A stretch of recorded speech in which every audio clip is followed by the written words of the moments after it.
All right, Onyeka, thank you so much for joining us talking about the 2020 NBA draft process. Things a little bit different this year than what everybody expected to be. How are you preparing for the draft without having the ability to do these one-on-one workouts, combine, things like that? I'm still working out here in Los Angeles. I'm still preparing for the draft. I'm still working on all my skills.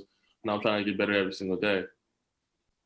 And quite a season at USC this year: 16 points, 8 rebounds, 1 assist, 1 steal, and almost three blocks. You do a lot of things really well. What do you think sets you apart from players at your position specifically? My ability to read the floor well. I have great defensive awareness and instincts. I'm able to, see what's happening before it's happening. My anticipation is really well, and I'm an overall great athlete. It helps me, block shots, jump for dunks, rebounds. Just my effort too. Effort, energy. I do a lot of things well, and that's why I was so productive at USC. Well, 2 things you mentioned there: timing and effort and energy. A couple numbers that really stand out: your offensive rebounding at almost 3.5 a game, and your ball handling. You can pass the ball pretty well. What's been key? Have you always been really good in these particular areas, or is it something you kind of developed over time that got better when you got to USC?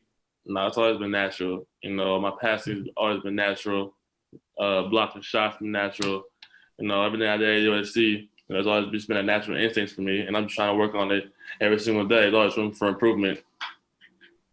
You're penciled in as a center. You played center at USC, about 6'9", 6'10". How you see now the small ball stuff in the NBA? How influential have guys like Draymond Green, Bam Adebayo been for you playing the 5 and proving that you don't have to be a 7-footer to be an NBA center? You can be kind of that versatile small ball center at this point.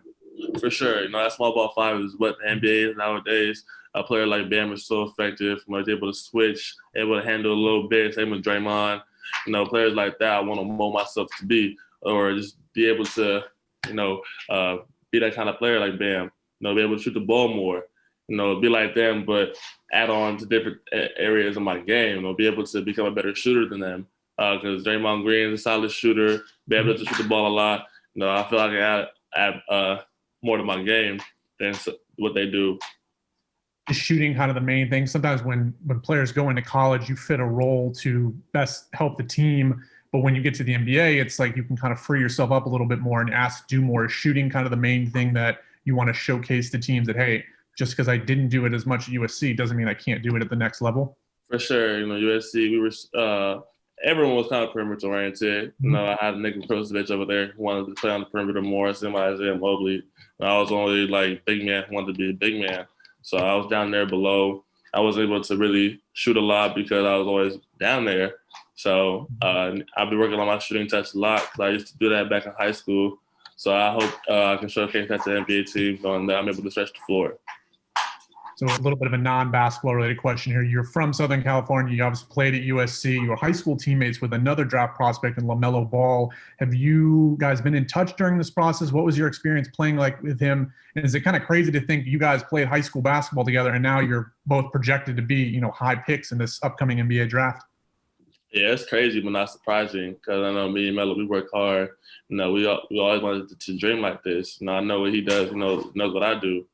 We've been dreaming about this since we was 13, 14 years old. I've known the Ball brothers since I was 9, 10 years old. My brother and I used to always play with them at the rec. So since I've known them for that long in high school, I was able to have that chemistry with them.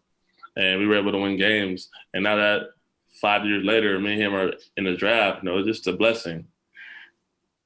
Wrapping up, awesome stuff. Looking at this Hornets team, taking a little bit of a developmental route right now, playing a lot of rookies, second-year, third-year guys last year is kind of the core of this team. How do you see yourself potentially fitting in Charlotte? I fit in really well. I'm able to be a defensive anchor back there for the backcourt, Rozier, Monk, Devontae Graham, and able to learn from different guys on the team, like Bismack Biyombo. He's been in the league for a while now. He's a great player. So I'm able to fit in really well with that young core.